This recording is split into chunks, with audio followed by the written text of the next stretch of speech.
নমস্কাৰ, মই হিমাংশু প্ৰসাদ দাস আৰম্ভ কৰিব লৈছোঁ আমাৰ নতুন অনুষ্ঠান সাৱধান সন্মুখত নিৰ্বাচন। আচ্ছা, আজি অসমবাসী ৰাইজৰ লগত খুব ঘৰুৱাভাৱে দুটামান কথা পাতিব ওলাইছোঁ। ইলেকশ্যন আহি আছে, ধৰা হ'ল যে মই নিৰ্বাচনত অৱতীৰ্ণ হ'লোঁ, মই নিৰ্বাচন খেলিছোঁ। আপোনালোকৰ ওচৰলৈকে মই ভোট বিচাৰি গ'লোঁ। তাৰপিছতে আপোনালোকৰ গাঁৱত যেতিয়া মই গ'লোঁ, তাৰপিছতে নামঘৰত আপোনালোকে মোক লৈ গ'ল, নামঘৰত মোক সেৱা কৰিব দিলে। আচলতে নামঘৰত মই আপোনালোকে সেৱা কৰিব দিয়া নাই, আচলতে আশীৰ্বাদ দিয়াৰ লগে লগে আপোনালোকে কামনা কৰিছে যে ৰাইজখনৰ কাৰণে যাতে মই কিবা এটা দি যাওঁ। তাৰপিছতে নামঘৰৰ পৰা ওলাই আহিলোঁ, বাহিৰত কেইটামান ডেকা ল'ৰা ৰৈ আছে, সিহঁতে মাতিলে, দাদা এইপিনে আহক। তাৰপিছতে গ'লোঁ, এই ল'ৰাকেইজনেও ক্লাবটোৰ কাৰণে কিবা এটা বিচাৰিলে, মই দি দিলোঁ।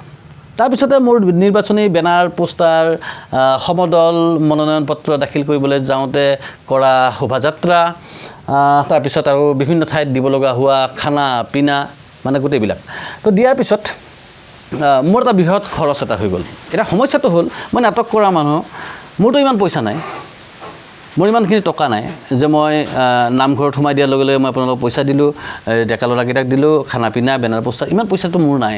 আৰু এইটোতো কেৱল এখন গাঁৱত নহয়, এটা প্ৰকাণ্ড সমষ্টিৰ বহুবিলাক গাঁৱত, বহুবিলাক ঠাইত এই ঘটনাটো ৰিপিট হৈ থাকিব।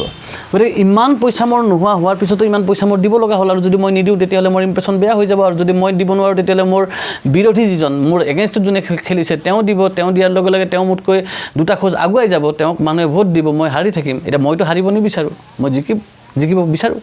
গতিকে মই সেই খৰচটো কি কৰিম এতিয়া? সেই খৰচটো যিটোকে মোৰ পইচা নাই, মই কাৰোবাৰ পৰা ধাৰ ল'ম। ধাৰ মানে কি আৰু, কোনোবা এজনে মোক সহায় কৰিব ইলেকশ্যন খেলিবৰ কাৰণে।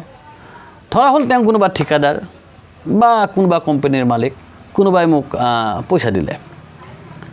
এতিয়া মোৰ নিৰ্বাচনটোত খৰচ হ'ল, এটা সৰু হিচাপ কৈছোঁ, ধৰা হ'ল যে তেনেকৈ মোৰ এক্সট্ৰা এটা খৰচ হ'ল 30 লাখ টকা। এতিয়া 30 লাখ টকা মোক দিলে কোনোবা এজন ব্যক্তিয়ে। এতিয়া কোনোবা এজন ব্যক্তিয়ে যে মোক 30 লাখ টকা দিলে, নিৰ্বাচনত যদি মই জিকিলোঁ, জিকাৰ পিছত মোৰ প্ৰথম দায়িত্ব কি হ'ব? সমষ্টি উন্নয়নৰ নামত মোৰ তাত যি পুঁজি আহে বা সমষ্টিৰ কাম কৰিবৰ কাৰণে মোক যি ক্ষমতা দিয়া হ'ল, সেই ক্ষমতা পোৱাৰ পিছত মই প্ৰথম কাম কি কৰিম? মই নিঃসন্দেহে প্ৰথম কাম আপোনালোকৰ নকৰোঁ। মই সমষ্টিৰ উন্নয়নৰ কাৰণে মোৰ কাম মই প্ৰথমতে নকৰোঁ। মই প্ৰথম কামটো কৰিম, এই যে মোক 30 লাখ টকা কোনোবাই ধাৰ দিছিল, সেই ধাৰটো মই কেনেকৈ মাৰিব পাৰোঁ। গতিকে সমষ্টি উন্নয়নতকৈ মোৰ কাৰণে বেছি গুৰুত্বপূৰ্ণ হ'ব সেই ব্যক্তিজন যিয়ে নিৰ্বাচনৰ আগত মোক পইচা দি সহায় কৰিছিল।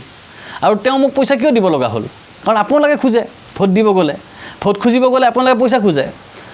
আপোনালোকে নামঘৰৰ নামত, ক্লাবৰ নামত বিভিন্ন সময়ত বিভিন্ন ধৰণে আপোনালোকে মোক পইচা খুজিছিলে। উপায়হীন হৈ মই পইচা দিব লগা হ'ল, মই যাতে তিষ্ঠি থাকিব পাৰোঁ কম্পিটিশ্যনত। আৰু সেইখিনি সময়ত মোক সহায় কৰিলে কোনোবাই, কাৰোবাৰ পৰা মই পইচা ল'লোঁ।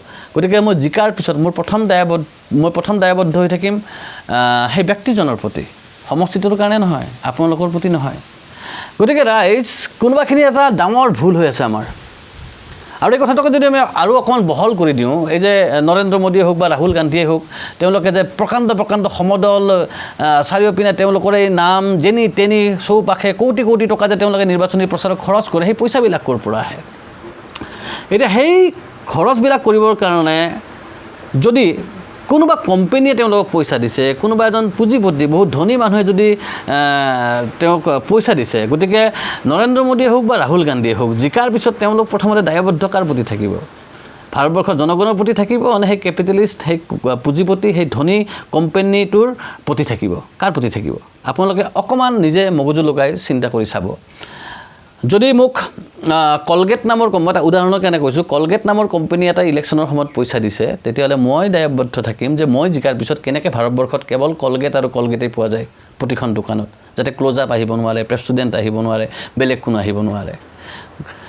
গতিকে ৰাইজ, এইটো এটা ঘটনা চলিয়ে আছে। আৰু আটাইতকৈ মানে এটা দুখৰ কথা যে আচলতে নিৰ্বাচনী পুঁজি প্ৰত্যেক দলে ক'ৰ পৰা সংগ্ৰহ কৰে, সেই কথা আৰু এতিয়া কাকো কৈফিয়ত দিব নালাগে, কোনেও বিচাৰ কৰিব নোৱাৰে। কাৰণ যোৱা এবছৰ দুবছৰ আগতে বিজেপি দলে এনেকুৱা ধৰণৰ এখন আইন প্ৰণয়ন ইতিমধ্যে কৰি থৈ দিলে যে এতিয়া আৰু পইচা ক'ৰ পৰা আহিছে, সেই চ'ৰ্চটো আমি আৰু কাকো দেখুৱাৰ প্ৰয়োজন নাথাকে কোনেও তাৰ কাৰণে জবাবদিহি কৰিব নোৱাৰে গতিকে পইচা য'ৰ পৰা আহিব সেই মানুহখিনি দায়বদ্ধ থাকিব তেওঁলোকৰ প্ৰতিহে আপোনাৰ মোৰ প্ৰতি নহয় গতিকে নিৰ্বাচনত ভাৰতবৰ্ষৰ গণতন্ত্ৰৰ আৰম্ভণিতে হৈ থকা এটা বৃহৎ কেৰণ আৰু এই কথাটো যেতিয়ালৈকে আমি বুজি নাপাম তেতিয়ালৈকে আমি মূৰ্খ হৈ থাকিম প্ৰশ্ন এইটোৱে যে মূৰ্খ কেতিয়ালৈকে হৈ থাকিব আকৌ লগ পাম জীৱন জিন্দাবাদ